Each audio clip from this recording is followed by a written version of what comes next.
I en undersøgelse, der blev foretaget i 2008 om tiltrækning af nye borgere til landdistrikterne og fastholdelse af dem, der i forvejen bor på landet, viste det sig, at fred, ro og natur absolut var de vigtigste ingredienser for at vælge landlivet til. Så ikke underligt blev konklusionen der også, at skulle landdistrikterne styrkes, skulle kommunerne især satse på at værne om landlivets fred, ro og natur, så mennesker fortsat sikres et virkefuldt og sundt liv på landet under en høj himmel med drivende skyer. Men åbenbart har man i Ringkøbing-Skjern Kommune valgt at smide denne rapport i skraldespanden, for ellers ville man vel næppe ihærdigt arbejde på at få opstillet ca. 150 megavindmøller spredt rundt i kommunen, en plan, som kommunen og visse folk i vindindustrien i øvrigt kalder for Danmarks mest ambitiøse vindmølleplan, men som vel egentlig burde kaldes noget helt andet, nemlig for Danmarks mest kortsynede og kedeligste vindmølleplan. For dem, der netop kommer til at betale den højeste pris, bliver naturen og de borgere, der bor på landet i Ringkøbing-Skjern Kommune. Ja, vi har fået møller op her, og det er jo i forlængelse af kommunens ambitiøse vindmølleplan, at vi skulle have vindmøller her i vores kommune.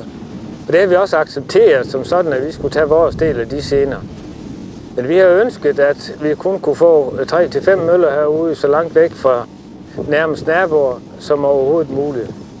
Det ville vi i dag ikke engang kunne sige ja til, fordi det er helt andre scener end dem, som vi havde forudset, vi har døjes med i dag. Vi troede, det var det visuelle, men i dag der er det ligesom støjen, der fylder utrolig meget for os.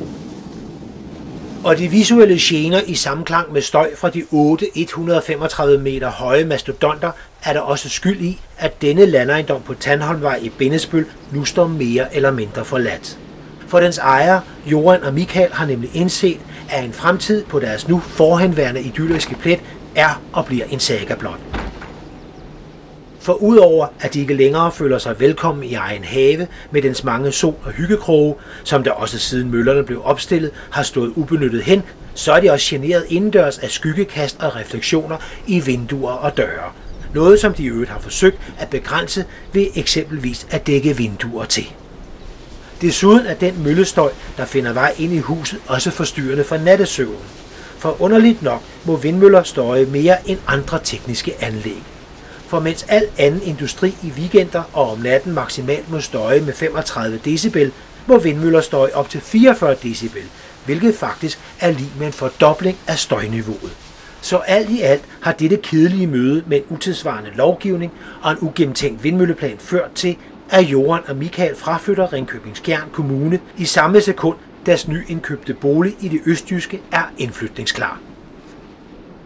Vi har jo også noget værditab på vores ejendom ved, at vi har fået vindmøllerne som naboer herude. Og de udmålinger, som det offentlige giver som kompensation til os naboer her i området, det er jo promiller i forhold til de mange millioner, som vindmølleopstillerne får af staten. Ja, for selvom vindfirmaerne i kampagnen for at få så mange vindmøller op som muligt bruger ord som miljø, klima og tænk på dine børnebørn, så drejer det sig nemlig om noget andet. Nemlig om penge. Rigtig mange penge, og i øvrigt især dine og mine penge. For via den såkaldte PSO-afgift, alle elforbrugere er tvunget at betale til, kan ejerne af de 8 megamøller ved Bindesbøl med JKP Local Energy AS i spidsen se frem til at få mere end 140 millioner kroner i offentlige tilskud. Et beløb, der faktisk er mere end det halve af, hvad det kostede at opstille møllerne. Og naboerne, der jo fremover må leve med generne fra de 135 meter høje møller, jamen, de fik tilsammen i erstatning tilkendt 800.000 kroner.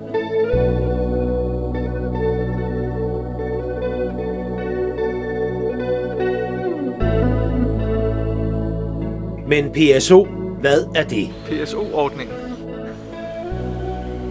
Intet. Jeg aner ikke, hvad det går ud på. Nej, ikke umiddelbart. Ja, der er næppe mange, der kender meget til denne afgift, som danske elkunder, erhverv som private betaler til, blandt andet for at støtte vindmøller, som der også i år 2010 via denne afgift fik udbetalt omkring 1,5 milliard. I øvrigt er danskernes elregning der også himmelhøj set i forhold til vores nabolande. Ikke på grund af selve el- og nettransmissionsprisen. For lægges de to sammen, lander prisen på elektricitet på omtrent samme niveau som gennemsnittet af de andre landes. Nej, derimod skyldes de hjemlige høje elpriser forskellige afgifter. Ja, for sagt på en anden måde, så betaler finnerne faktisk mindre for elektricitet, inklusiv alle deres afgifter, end vi herhjemme blot betaler i afgifter.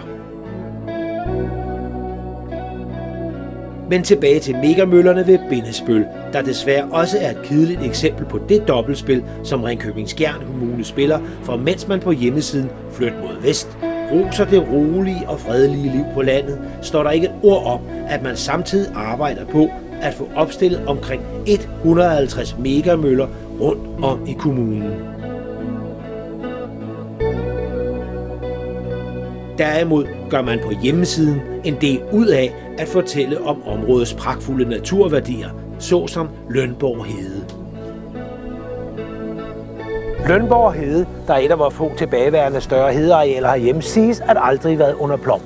Så siden den forrige istid, altså for omtrent 70.000 år siden, har området her fået lov at ligge hen. Lønborg Hede, der jo grænser op til Skjernådalens nationalpark her nordfor, er der også berømmet vidt omkring, grundet dets unikke vegetation og det specielle dyreliv. Og desuden er der en helt fantastisk oplevelse at være på denne hede. For ligegyldigt hvor man vender blikket hen, er der ingen form for menneskelig aktivitet at spore, såsom mobilmaster, højspændingsmaster, kornsiloer og den slags. Det var ikke længe. For skønt det daværende Ringkøbing Amt sagde nej til nogle vindmøller, der skulle have været placeret her, lige syd for denne unikke naturperle, netop med den begrundelse af, at det vil ødelægge helhedsoplevelsen af den, har Ringkøbing Skjern byrådet sidste år givet tilladelse til, at man må rejse 7 150 meter høje vindmøller lige syd for denne perle. Dette projekt er desværre allerede i dette sekund i gang. Og var det ikke fordi det var så tragisk, er det jo nærmest komisk, at mens Naturstyrelsen ihærdigt arbejder på at få Lønborg Hede til at fremstå som et åbent og uspoleret hedelandskab, er de danske elforbrugere via den tvungne PSO-afgift i færd med at ødelægge selve helhedsoplevelsen af Lønborg Hede, nemlig ved at finansiere mere end halvdelen af vindprojektet. Et projekt, som også JKP Local Energy AS står bag, og som også her vil få mere end 140 millioner i offentlige tilskud. I øvrigt er den måde, som tilskud til vindmøller beregnes efter, mildest talt uheldig. For jo større generator en vindmølle har, jo større bliver det offentlige tilskud. Og derfor bliver det selvsagt en yndet sport at udruste vindmøller med så store generatorer som muligt. For hver 1 megawatt effekt udløser nemlig 5,5 millioner i tilskud. Samfundsmæssigt set er det ikke fordelagtigt, for det vil i stedet være mere hensigtsmæssigt at udruste vindmøller med store rotorer og mindre generatorer. Noget, der vil give flere fuldlasttimer, altså flere timer på årsbasis, hvor møllerne yder det optimale. For derved vil et af de største problemer blive nedtonet, nemlig vindmøllernes fluktuerende produktion af elektricitet, der jo selvsagt ikke kan reguleres op eller ned efter det aktuelle forbrug, men som derimod stiger og falder, som vinden blæser.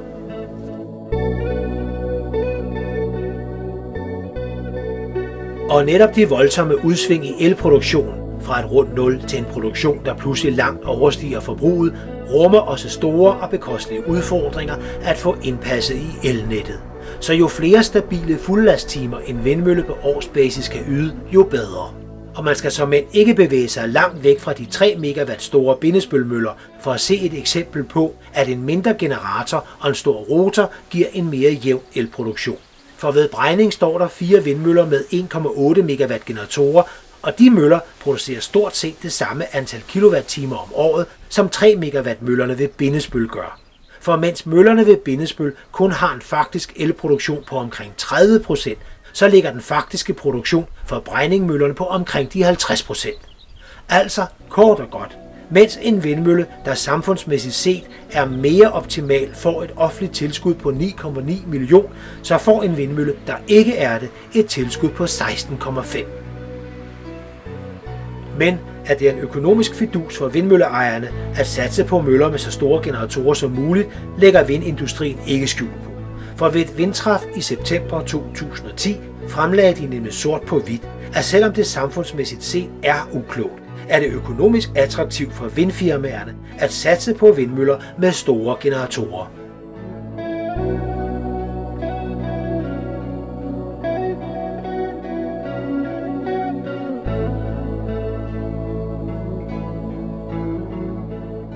Arkitektonisk, der kan vi godt gå ind og diskutere om det med vindmøller ude i landskabet, om det klæder landskabet eller ikke klæder landskabet. Den diskussion, den kan vi aldrig blive enige om.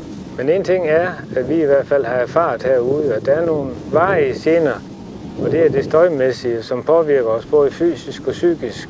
Det er faktisk sådan, at vi til tider siger til hinanden, at vi skal sætte os i bilen og køre et andet sted hen og sove, for det er ulideligt at være her. Nu kan man jo vanskeligt bebrejde vindfirmaerne den måde, som lovgivningen herunder tilskudsordningerne er skruet sammen på. Det er nu engang politikernes ansvar. Men at de endnu ikke har indset, at de nuværende regler er utidssvarende, er og bliver en gåde. Men OK, når en af de største tilhængere, nemlig Anne-Grethe Holmsgaard fra SF, ikke selv er klar over, hvor lang tid vindmøller egentlig får støtte, er det jo ikke underligt, at forholdene på området er, som vinden blæser. For mens Anne-Grethe Holmsgaard er den opfattelse, at vindmøller får offentlig støtte i en 5-6 år, så er der faktisk tale om det dobbelte antal år. For ifølge de tal, vindindustrien selv har fremlagt, så vil en 3 megawatt mølle nemlig få offentlig støtte i mindst 11 år.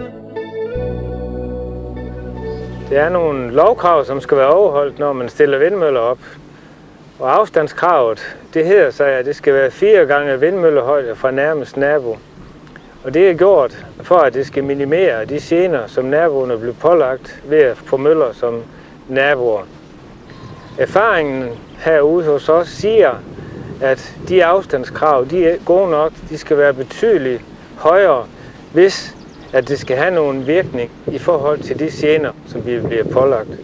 Så med en utidssvarende lov i hånden, der eksempelvis har alt for ringe afstandskrav til nærmeste nabo, og tilskudsordninger, der tilgodeser en uklog satsning på megamøller, samt kommuner, der ikke magter at gennemskue tingenes rette sammenhæng, er der jo frit slag for driftige folk, der for egen vindings skyld ikke ser noget problem i, at vores fælles naturværdier skændes og trivslen på landet ødelægges. Det kan ingen være tjent med, og derfor er der også i befolkningen en stigende irritation, ja, i visse tilfælde ligefrem et had mod vindmøller. Og denne irritation eller dette had vil muligvis blive rettet mod både Vestas og Siemens, hvilket for så vidt er uretfærdigt. For de 2 vindmølleproducenter er jo ikke de skyldige. Nej, de skyldige er lands- og lokalpolitikerne, såsom dem i Ringkøbing-Skjern Kommune, der muligvis via et misforstået hensyn til kommunens største arbejdsplads Vestas, har vedtaget en fejlagtig vindmøllepolitik, der udover at ramme det levede liv på landet urimeligt hårdt, måske ovenikøbet viser sig at være en bjørnetjeneste for Vestas. For det er jo deres møller, der i lang tid fremover vil stå som skamstøtter over den kortsigtede og forfejlede politik. En politik, der umuligt på lang sigt kan være til gavn for såvel kommune som for Vestas. Ja, for skal vindindustrien fremover have vind i vingerne, bør man fra såvel politisk som fra vindindustriens side erkende, at med de størrelser megamøllerne i dag har fået, der hører de ikke hjemme på land, men derimod til langt ude på havet. Så derfor, ønsker man fortsat at opstille vindmøller på land, skal loven føres up to date, blandt andet med hensyn til afstandskrav og til støj. Og desuden bør der stilles krav til møllernes maksimale højde, eksempelvis som man har valgt at gøre det i kommunernes Svendborg og Bogense, hvor den maksimale højde jo er sat til 80 meter, netop for at tage hensyn til både trivslen på landet og til vores fælles naturværdier. Og en sådan politik vil utvivlsomt vise sig at være til gavn for alle, også for klimaet og miljøet.